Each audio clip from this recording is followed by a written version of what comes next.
भगवद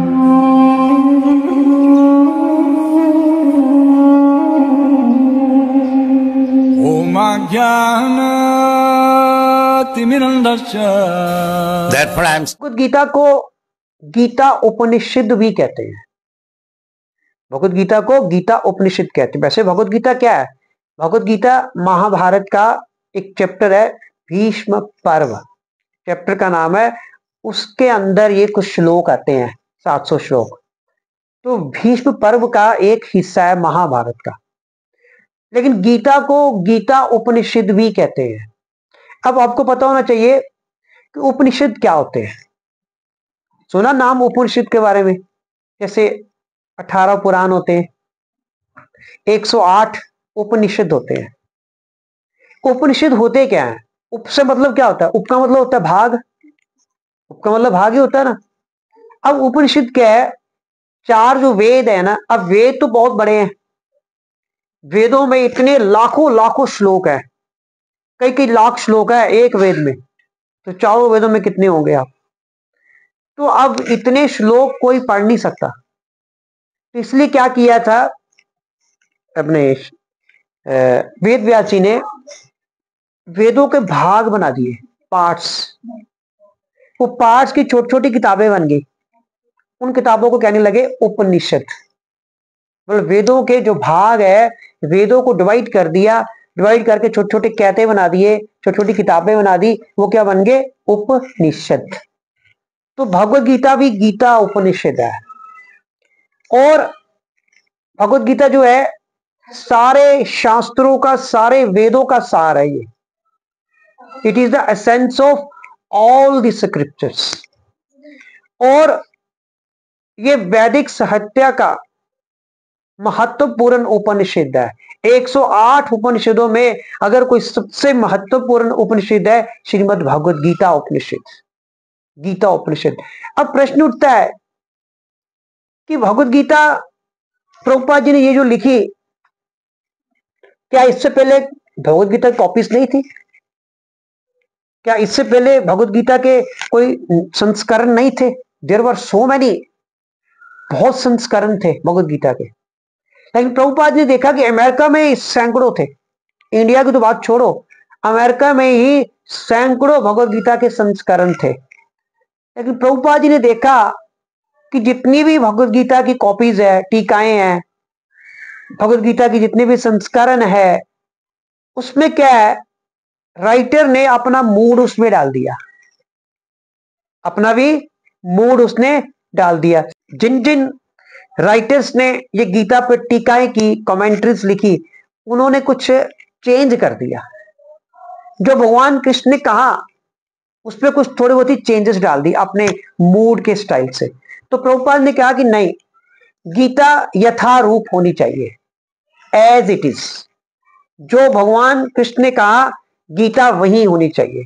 तो इसलिए प्रभुपाद जी ने इस गीता का नाम रखा भगवद गीता यथारूप, कि इसमें 0.00001% भी कोई परिवर्तन नहीं है, कोई चेंज नहीं है, कोई राइटर का अपनी मनगढ़ंत बात नहीं है इसमें। इसलिए उन्होंने कहा कि this is the purest form of Bhagavad Gita. Purest मतलब पूरा जो भगवान कृष्ण ने कहा वही इसमें दिया होगा। तो इसलिए भी प्रभुपाद ने कहा कि मैं एक गीता की कमेंट्री लिखूंगा। तो उन्होंने फिर गीता पे एक कमेंट्री लिखी। अब प्रभुपाद कह रहे हैं कि जितने भी राइटर्स ने भगवद गीता लिखी थी, उन्होंने भगवद गीता के जो यथारूप का जो मर्म था उसको स्पर्श नहीं किया। मर्म समझते हो क्या? अगर किसी को बताना हो तो मर्म है, मतलब भगवद गीता का मर्म क्या है, एग्जैक्ट मीनिंग, उसका डीप मीनिंग क्या है, सही में उसका मतलब क्या है। अब कई लोग कहते हैं भगवद गीता का संदेश है कर्म किया चल, फल की इच्छा मत रख, केवल कर्म ही करते रहो। भगवान कहते यही भगवद गीता का संदेश है। या कई कहते हैं, भगवान कहते युद्धस्वच, युद्ध करते रहो, युद्ध करो, भगवद गीता का यही संदेश है। लेकिन ये भगवद गीता का मर्म नहीं है। भगवद गीता का मर्म ये नहीं है। अब यहां पे है कि भगवद गीता का मर्म भगवद गीता में ही व्यक्त है। जैसे हम पता है, हम मैथ्स टीचर, हम लोग कोई भी मैथ्स का सवाल होता है सवाल समझ रहे हो? हम लोग सवाल ही कहते थे, आजकल तो क्वेश्चन कहते हैं। तो मैथ्स के हर एक सवाल में उसका उत्तर होता है, तो हर एक क्वेश्चन में उसका उत्तर उसके अंदर ही पड़ा होता है कि नहीं? अगर 2-4 बार मैथ्स का हम सवाल पढ़ेंगे तो हमें उसका उत्तर अपने आप समझ आ जाएगा, इसको ऐसे करना है। इसी प्रकार यहां पे लिखा है कि भगवत गीता का मर्म भी भगवत गीता में ही दिया हुआ है। और यहां पर प्रभुपाद जी एक एग्जाम्पल दे रहे हैं, कहते ये इस प्रकार है कि यदि हमें किसी औषधि विशेष का सेवन करना हो तो उस पर लिखे निर्देशों का पालन करना होता है। हम किसी डॉक्टर के पास जाते हैं, वो हमें एक प्रिस्क्रिप्शन देते हैं, उस प्रिस्क्रिप्शन पे लिखा होता है कि ये जो टेबलेट है वो दिन में 3 बार लेनी है, 8-8 घंटे के डिफरेंस के बाद, सुबह, दोपहर और शाम को। फिर नीचे लिखते हैं सेकंड नंबर पे, तो ये लिक्विड जो दवाई है शीशी पीने वाली, ये आपने खाना खाने से, दोपहर का खाना खाने से पहले इसको पीना है। और तीसरी लिखी होती है कि ये 2 टेबलेट्स है, एक आपने सुबह ब्रेकफास्ट करने से पहले लेनी है, एक आपने डिनर करने से पहले लेनी है। अब प्रिस्क्रिप्शन के अकॉर्डिंगली अगर हम दवाई लेंगे तब तो वो दवाई हमारे पे काम करेगी, तभी हमें दवाई का मर्म जो है पता चलेगा। अगर हम प्रिस्क्रिप्शन में कुछ लिखा हुआ है लेकिन अपनी मर्जी से दवाई ले रहे हैं, अपने पति के कहने पर ले रहे हैं, अपने मित्र के कहने पर ले रहे हैं, तो वो मेडिसिन कभी भी हमारे ऊपर पूरा प्रभाव नहीं डाल सकती। और गीता के डॉक्टर कौन है? भगवद गीता के डॉक्टर कौन है? भगवान Krishna. He is the doctor of Bhagavad Gita because he has spoken the Bhagavad Gita. Bhagavad Gita भगवान कृष्ण ने बोली है, भगवान कृष्ण ही भगवद गीता के वक्ता है। तो जो निर्देश भगवद गीता में भगवान कृष्ण दे रहे हैं, अगर हम उसी के अकॉर्डिंगली भगवद गीता का अध्ययन करेंगे, पढ़ेंगे, तो फिर हमें भगवद गीता समझ आएगी।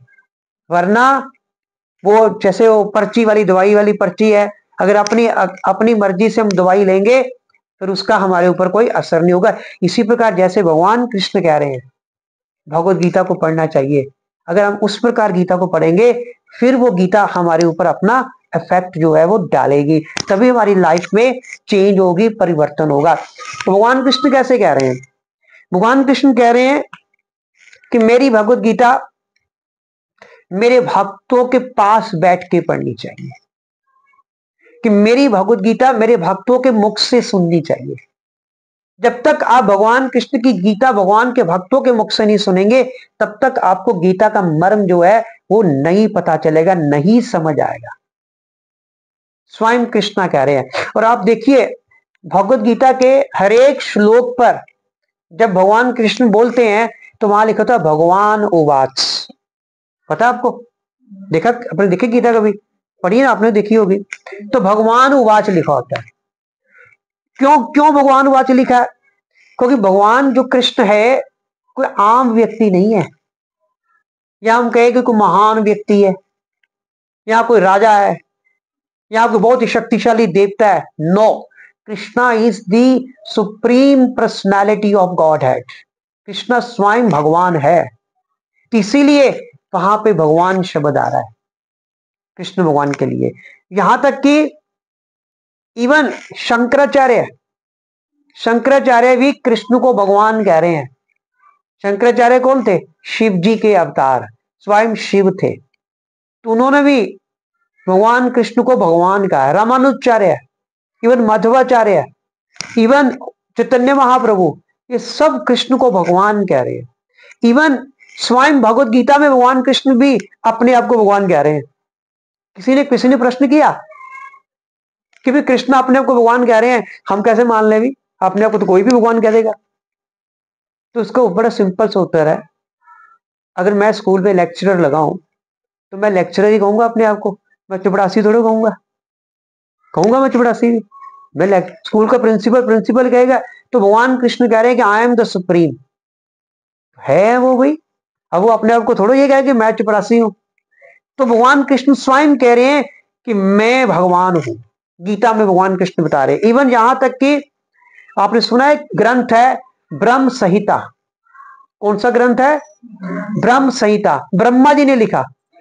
तो ब्रह्मा जी ने 5वें अध्याय के पहले श्लोक में लिख रहे हैं, ईश्वर परमः कृष्णा सच्चिदानंद विग्रह अनादिरादिर गोविंद सर्व कारण कारणम। कि परम ईश्वर कौन है?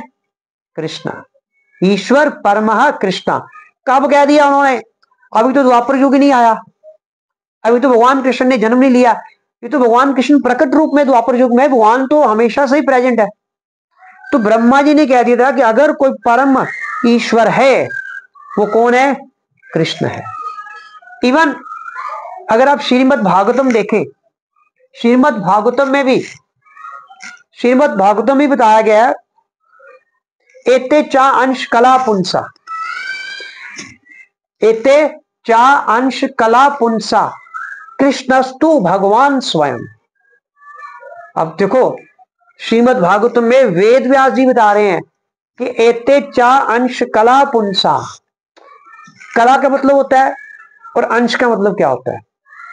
अंश का मतलब है कि जितने भी अवतार है सारे भगवान कृष्ण के या तो अंश अवतार है या उनके अंश के अंश, जिसे कहते कला अवतार। एते चा अंश कला पुंसा, लेकिन कृष्णस्तु भगवान स्वयं, लेकिन कृष्ण कौन है? स्वयं भगवान है। तो इसलिए श्रीमद् भगवद गीता के जितने भी पेजेस है वहां पे लिखा होता है भगवान उवाच। इवन केवल यही नहीं कह रहे, सारे देवता भी कह रहे हैं, ऋषि मुनि कह रहे हैं, असित देवल नारद मुनि सब कह रहे हैं कि परम भगवान कृष्ण को क्या कह रहे हैं? परम भगवान कह रहे हैं। परम ब्रह्म शब्द यूज किया है अर्जुन ने, भगवान कृष्ण के लिए परम ब्रह्म शब्द यूज किया है। और अर्जुन कह रहा है ये शब्द मैं परम ब्रह्म मैं नहीं यूज कर रहा, ये सारे देवता कर रहे हैं, ऋषि मुनि कर रहे हैं, असित देवल नारद मुनि व्यास जी पराशर जी सब भगवान कृष्ण को भगवान कह रहे हैं। अब भगवत गीता हमें भगवान ने जैसे बताई है, गीता में जैसे सुनाई है भगवान ने, हमें उसे ऐसे ही स्वीकार करना चाहिए। श्रीमद् भगवत गीता के 4th अध्याय में भगवान कहते हैं, बड़ा इंपॉर्टेंट श्लोक है, इमं विवस्वते योगम प्रोक्तवान अहम अव्ययम विवस्वान मनवे प्राह मुनीर इक्ष्वाक वे अब्रवीत। उससे आगे भी है, एवं परंपरा प्राप्तम इमं राज ऋषियो विदुहा सा काले नेह महता योगो नष्ट परंतपः स एवायम मया ते अध्य योगः प्रोक्तः पुरातन भक्तो असि मे सखा चेति रहस्यम एतदुत्तमम्। इसका मीनिंग क्या है कि इमं विवस्वते योगम प्रोक्तवान अहम अव्ययम, कि भगवान कृष्ण कह रहे हैं कि अर्जुन ये जो भगवत गीता का ज्ञान है ना, ये सबसे पहले मैंने आज से करोड़ों वर्ष मैंने किसको दिया था? इमं विवस्वते, विवस्वते मीन विवस्वान। सूर्यदेव का एक नाम है विवस्वान। सूर्यदेव के जो इष्ट देव है, जो अधिष्ठाता है, अधिष्ठाता का नाम है विवस्वान। तो भगवान कृष्ण कह रहे अर्जुन ये ज्ञान पहले मैंने किसको दिया था? सूर्यदेव को दिया था। और सूर्यदेव ने किसको दिया? विवस्वान मनवे, मनवे मीन मनु को, विवस्वान मनवे, उसने मनु को दिया अपने पुत्र को, विवस्वान ने। प्राह मनु मनुर इक्ष्वाकवे, तो मनु ने किसको दिया? इक्ष्वाकु को दिया। संस्कृत में लिखा हो सारा कुछ। मनु का पुत्र, हाँ आगे चलता आ रहा है, ठीक है ना। सूर्यदेव ने मनु को, मनु ने किसको दिया? इक्ष्वाकु को दिया। तो भगवान कृष्ण कह रहे एवं परंपरा प्राप्तम इमं राज ऋषियो विदु। तो ये ज्ञान कहते फिर परंपरा में दिया गया। एक परंपरा चल रही है, एक लड़ी चल रही है। कैसे चल रही है? एक लड़ी। सूर्यदेव ने किसको दिया? मनु को। मनु ने किसको दिया? इक्ष्वाकु ने। इक्ष्वाकु ने फिर आगे आगे आगे ये ज्ञान आगे आगे चलता है। ऐसे कहते हैं एक गुरु शिष्य परंपरा। कोई भी ज्ञान है, जब तक गुरु शिष्य परंपरा में वो ज्ञान आगे नहीं जाता, वो ज्ञान कभी भी आगे नहीं बढ़ता है। इसीलिए परंपरा में ज्ञान लेना होता है। तभी कहते हैं गुरु धारण करना बहुत जरूरी है। It's very much important. अगर आपने अपने जीवन में गुरु को धारण नहीं किया तो वो ज्ञान जो है, वो कहते हैं ना, बिना गुरु ज्ञान नहीं है। बिना गुरु के ज्ञान है ही नहीं है, मिल ही नहीं सकता हमें। स्कूल, बिना स्कूल हम पढ़ सकते हैं? अगर हम टीचर के पास नहीं जाएंगे, घर में बुक्स लेकर खरीद के हम बैठे पढ़ जाएंगे, कभी भी नहीं हो सकता कि हम पढ़ाई कंप्लीट कर ले। अगर आपने हारमोनियम भी सीखना है तो आप कहें कि मैं हारमोनियम की किताब लेके मैं सीखना शुरू कर देता हूँ, इट इज इम्पॉसिबल, नहीं सीख सकेंगे। टीचर की आवश्यकता तो पड़ती ही पड़ती है, इसलिए गुरु तो आवश्यक है। तो कहते गुरु परंपरा में ये ज्ञान जो है वो बांटा गया था। अब भगवान कृष्ण कह रहे हैं कि इस प्रकार गुरु परंपरा द्वारा ये ज्ञान एक वक्ता से दूसरे वक्ता तक पहुंचता रहा। पहले ये ज्ञान एक से दूसरा, दूसरे तीसरा, तीसरे चौथा, इस प्रकार ये ज्ञान आगे आगे जाता रहा। लेकिन क्या हुआ? सकाल नेह महता योगो नष्ट परंतप। लेकिन कहते समय बीतता गया, काल अंतर से क्या हुआ? जैसे समय बीतता, आज हमें कोई श्लोक याद है, अगर उसको बार बार रिवाइज नहीं करेंगे तो 10 दिन बाद वो हमें भूल जाएगा, हमें बात भूल जाती है। तो समय एक ऐसा, समय की क्वालिटी है कि समय हमें चीज को भुला देता है। फिर काल अंतर से क्या हुआ? समय बीत गया, लोगों ने क्या किया? इस ज्ञान को याद ही नहीं रखा। काल अंतर से ये ज्ञान जो था वो नष्ट हो गया, छिन्न भिन्न हो गया। क्यों हो गया छिन्न भिन्न? क्योंकि बीच में कोई परंपरा मिस हो गई। एक लड़ी चल रही थी, एक लड़ी चल रही थी। माचिस की तीलियां हम देखते होते ना, जब कोरोना आया था तो वो माचिस की तीलियों से एक दिखाते होते थे कि माचिस की तीलियां सारी एक साथ खड़ी हुई है, ठीक है, तो सभी, एक को आग लगी, सबको आग लग रही है, बीच में से एक हटा दो तो अगली को आग नहीं लगेगी। तो कहने का मतलब था अगर आप थोड़ा सा गैप रख लो तो दूसरे को कोरोना नहीं होगा, यही दिखा रहे थे ना। तो वो एक लड़ी थी ना, तो जैसे ही एक लड़ी टूट गई तो वो ज्ञान जो था वो क्या हो गया? छिन्न भिन्न हो गया, ज्ञान छिन्न भिन्न हो गया। तो भगवान कृष्ण कहते हैं कि फलस्वरूप अब भगवान कृष्ण को ये ज्ञान दोबारा बताना पड़ रहा है। ज्ञान तो वही है जो सूर्यदेव को दिया था आज से करोड़ों करोड़ों वर्ष पहले, लेकिन भगवान कृष्ण ये ज्ञान दोबारा दे रहे हैं। और इस बार किसको दे रहे हैं? पहले तो किसको चुना था? सूर्यदेव विवस्वान को। अब किसको चुना? किसको चुना? कुछ ही बोलो। अर्जुन को चुना। अब भगवान ने अर्जुन को चुना और भगवान कृष्ण अर्जुन से कहते हैं कि अर्जुन, मैं तुम्हें ये परम रहस्य इसलिए प्रदान कर रहा हूं। भगवान सभी को नहीं चुनते। आपको एक रियलिटी बताऊं, आप लोग बैठे हैं, या हमारे संगीता माता जी है, ये इनके घर में क्लास हुई, ठीक है, हो सकता है शुरू में लगता हो यार कैसे होगी, यार कैसे होगा, पर इनको पता ही नहीं था भगवान इनको चुन रहे हैं, भगवान इनको सिलेक्ट कर रहे हैं, कुछ भगवान की प्लानिंग है इनके लिए। जैसे जब मैं शुरू किया तो मैंने भी मना कर दिया था कि मैं वो गया केशवानंद प्रभु जी का प्रोग्राम नहीं करवाऊंगा 12 अगस्त 2012 को। मैंने तो किसी और रीजन से मना किया था, लेकिन मैंने मना कर दिया। लेकिन भगवान की कुछ प्लानिंग थी, ठीक है, प्रभु जी का फोन आ गया, ठीक है, अगर आपने प्रोग्राम नहीं करवाना कोई बात नहीं, अगर आपको विश्वास ही नहीं है कि कृष्ण भगवान है फिर तो करवाने का फायदा ही नहीं है, लेकिन मुझे विश्वास है कि कृष्ण भगवान है। मैंने कहा अब प्रोग्राम होगा, क्योंकि भगवान चुनते हैं, भगवान की प्लानिंग होती है। आपकी लाइफ में अगर कुछ घट रहा है तो सब कुछ भगवान की इच्छा से हो रहा है, भगवान कुछ चाहते हैं। तो भगवान ने अर्जुन को चुना और भगवान कृष्ण अर्जुन से कह रहे हैं कि अर्जुन, मैं तुम्हें ये ज्ञान, ये रहस्य क्यों प्रदान कर रहा हूं पता है? मैं तुम्हें ये ज्ञान इसलिए प्रदान कर रहा हूं क्योंकि तुम मेरे भक्त हो और मेरे सखा हो, मेरे मित्र हो। भगवान सभी को नहीं चुनते। अब कोई लोग कहते हैं भगवान पार्शलिटी करते हैं, नहीं, भगवान कभी पार्शलिटी नहीं करते, लेकिन जो भगवान का भक्त है ना, उसके साथ तो भगवान फिर करते ही है। अब माँ बाप जो पेरेंट्स होते हैं वो हो सकता है वो दूसरे बच्चों के साथ भी बहुत अच्छा व्यवहार करते हो, लेकिन अपने बच्चे के साथ थोड़ा बहुत स्पेशल हो ही जाता है, समवट नेचुरल है। अब भक्त कौन है? भक्त भगवान का एक पुत्र की तरह है, तो नेचुरली जो भक्त है तो उससे तो ज्यादा हो गई। तो भगवान कृष्ण अर्जुन से कह रहे हैं कि अर्जुन, तुम्हें मैंने इसलिए चुना है कि तुम मेरे भक्त हो, मेरे मित्र हो। तो इसका तात्पर्य यह है कि भगवत गीता ऐसा ग्रंथ है जो आम व्यक्ति के लिए नहीं है, यह भगवत भक्तों के लिए है। जो भगवत गीता ग्रंथ है वो किसके लिए है? भगवत भक्तों के लिए है। और भगवान ने ये ज्ञान भगवत भक्तों के निमित्त ही दिया है, अर्जुन को ज्ञान दिया है। अब कोई कह सकता है कि अर्जुन वाकई माया से भ्रमित थे। आपको लगता है कि अर्जुन माया से भ्रमित हो सकते थे? अर्जुन तो भगवान के मित्र, भगवान के सखा, भगवान के भक्त। भक्त तो कभी भ्रमित हो ही नहीं सकता। भ्रमित तो दूसरे लोग होते हैं जो भक्त नहीं होते।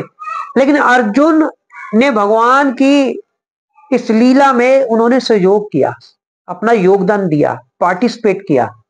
भगवान के कहने पर उन्होंने ऐसे प्रटेंड किया कि जैसे वो भ्रमित हो गए। अब भगवान कृष्ण कह रहे हैं कि जो मेरे भक्त हैं मैं उन्हें ही ये ज्ञान देता हूं। अब कितने लोग बैठे हैं, कोई गीता पढ़ ही नहीं रहा, भगवान ही नहीं दे रहे उनको ज्ञान। भगवान ही शायद नहीं चाहते कि ये जन्म मृत्यु से मुक्त हो जाए, लेकिन भगवान चाहते भी है कि लोग गीता पढ़े, जन्म मृत्यु से मुक्त हो जाए। तो भगवान ने क्या किया? भगवान ने एक स्वतंत्र इच्छा दी है सबको। भगवान किसी की स्वतंत्र इच्छा में हस्तक्षेप नहीं करते, इंटरफेयर नहीं करते। भगवान ने गीता सबके लिए दे दी। भगवान ने ये नहीं कहा कि ये ना पढ़े ये पढ़े। हाँ, भगवान ने कहा कि तुम्हारी इच्छा होगी तो तुम पढ़ लो। तो भगवान ने हमें भेज दिया, किसी और को भेज दिया, अपने पार्षदों को भेज दिया, प्रतिनिधियों को भेज दिया कि जाओ घर घर जाके गीता सुनाओ। अब जो इंटरेस्टेड होगा, जो चाहता है, जिसकी इच्छा होगी वो सीख लेगा, क्योंकि भगवान ने सभी को स्वतंत्र इच्छा दी है। तो यहां पर भगवान बता रहे हैं कि 3 अध्यात्मवादियों की कैटेगरीज होती है, 3 कैटेगरीज ऑफ स्पिरिचुअलिस्ट्स। सबसे पहले होते ज्ञानी। ज्ञानी कौन होते हैं?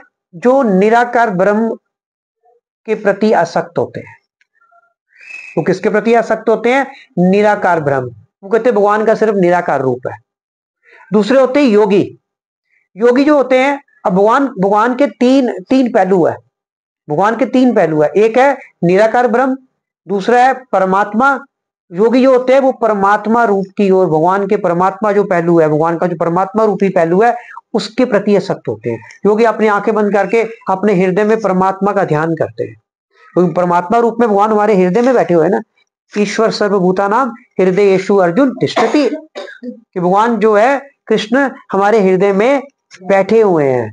तो योगी जो होते हैं हमारे हृदय, अपने हृदय में भगवान के परमात्मा रूप का ध्यान करते हैं। वो तीसरे होते हैं भक्त। भक्त जो होते हैं वो भगवान के किस पहलू की ओर आसक्त होते हैं? भगवान के पूर्ण पुरुषोत्तम रूप की ओर, प्रत्यक्ष रूप की ओर, जैसे राम कृष्ण, ऐसे रूप की ओर वो आकर्षित होते हैं, आसक्त होते हैं। तो यहां पर बता रहे हैं कि भगवान अर्जुन से स्पष्ट कहते हैं कि वे उसे इस नवीन परंपरा का प्रथम स्टूडेंट बना रहे हैं। भगवान ने कहा वो परंपरा छिन्न भिन्न हो गई थी सूर्यदेव वाली, अब मैं नई परंपरा शुरू कर रहा हूं और you are the first student. तुम इस नई परंपरा के पहले पात्र हो, पहले स्टूडेंट हो। भगवान ने कहा कि ये जो सूर्यदेव से चली आ रही विचारधारा आ रही थी, परंपरा आ रही थी, अब मैं एक नई परंपरा शुरू कर रहा हूं जो अर्जुन से शुरू हो रही है, बिल्कुल नए सिरे से। तो भगवान चाहते थे कि अर्जुन भगवत गीता ज्ञान का प्रमाणिक विद्वान बने। भगवान अपने भक्तों को विद्वान बनाना चाहते हैं। भगवान चाहते थे कि अर्जुन जो था वो भगवत गीता का एक बहुत बड़ा विद्वान बने। अतः हम देखते हैं कि भगवत गीता का उपदेश अर्जुन को विशेष रूप से दिया गया था। भगवान किसी को भी चुन सकते थे, ठीक है, भगवान तो भीम को भी चुन सकते थे, किसी को भी, दुर्योधन को भी चुन सकते थे, लेकिन भगवान ने कुरुक्षेत्र के युद्ध में अर्जुन को चुना। क्यों चुना? मैंने बताया। भगवान ने अर्जुन को क्यों चुना? क्योंकि अर्जुन जो था भगवान का भक्त था, भगवान का घनिष्ठ मित्र था और भगवान का प्रत्यक्ष स्टूडेंट था, शिष्य था।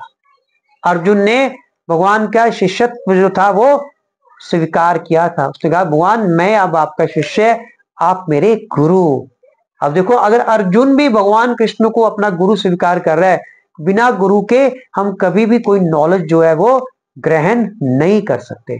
बिना गुरु के हम भव सागर से पार नहीं लग सकते।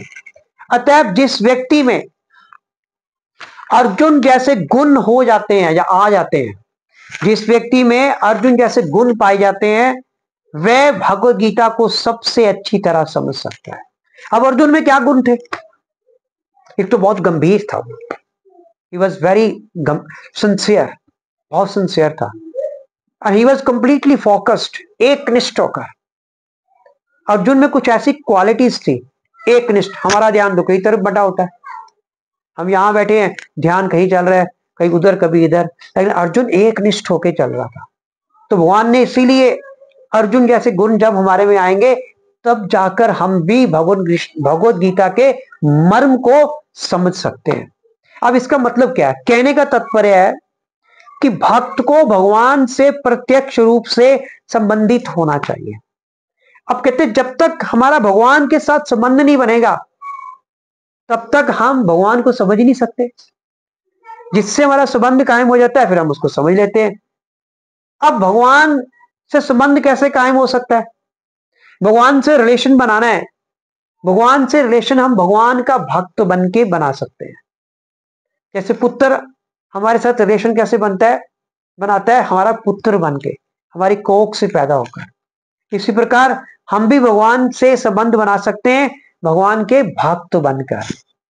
अब भगवान के साथ भक्त 5 तरीकों से बना जा सकता है। अगर भगवान का भक्त बनना है तो प्रभुपाद जी लिख रहे हैं गीता के सार में, अगर आपने गीता का सार भी सुन लिया ना, तो आपको सारी गीता समझ आ गई। फिर जब आप गीता सुनेंगे ना, एक एक श्लोक, फिर आपको रैलिश करेंगे आप कि वाकई भगवत गीता में कितना कुछ दिया हुआ है। तो भगवान यहां पे बता रहे हैं कि भगवान के साथ 5 प्रकार से हम संबंध स्थापित कर सकते हैं, या 5 तरीकों से हम भगवान के भक्त बन सकते हैं। सबसे पहला है, कोई निष्क्रिय अवस्था में भगवान का भक्त हो सकता है। निष्क्रिय का मतलब क्या होता है? जैसे कोई शांत भाव से घर में बैठा है, गीता पढ़ रहा है, जप कर रहा है, भगवान की मंगला आरती घर में कर रहा है, लगा हुआ है अकेले शांत भाव से, इसको कहते हैं निष्क्रिय भाव से भगवान का भक्त है, शांत शांत बैठा है। दूसरा होता है सक्रिय अवस्था में भक्त होना। कोई सक्रिय अवस्था में भी भगवान के साथ संबंध बना सकता है। जैसे सक्रिय अवस्था क्या होते हैं कि लोग अपनी भक्ति तो कर ही रहे हैं, लेकिन दूसरों को भी भक्ति बांट रहे हैं। घर घर जाके गीता का प्रचार करना, घर घर अपने मंदिर में जाके लेक्चर्स करने, हाउस प्रोग्राम्स करने, प्रीचिंग करनी, इसको कहते हैं कोई सक्रिय अवस्था में भी भगवान के साथ अपना संबंध जो है वो बना सकता है। संबंध का मतलब भक्त, संबंध का मतलब क्या है? भक्त होना। और तीसरा है, अब तीसरा संबंध कैसे हो सकता है? जो अर्जुन का संबंध था। बताइए अर्जुन का क्या संबंध था भगवान के साथ? सखा थे। आप नहीं बोलो। अर्जुन का भगवान के साथ संबंध क्या था? सखा का, फ्रेंड का, मित्रता का संबंध था।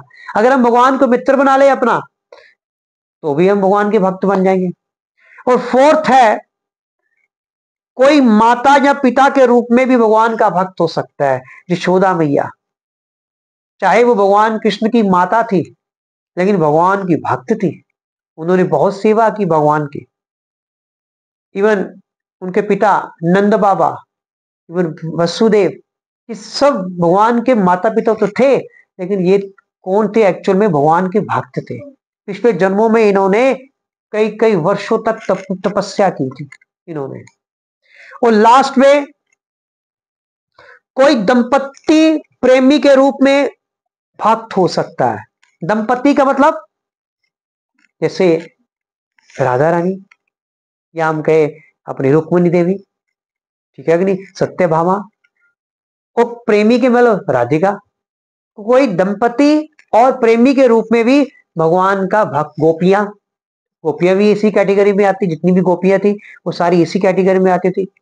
तो 5 प्रकार से हम भगवान कृष्ण के साथ अपना संबंध स्थापित कर सकते हैं। चाहे आप घर में बैठ के चैंटिंग करो, भगवान के नाम का जप करो, गीता पढ़ो, भागवतम पढ़ो, मंगल आरती घर में करो, या आप दूसरे लोगों को भी सुनाओ गीता, दूसरे लोगों को प्रीचिंग करो, सबसे बढ़िया तरीका क्या होता है?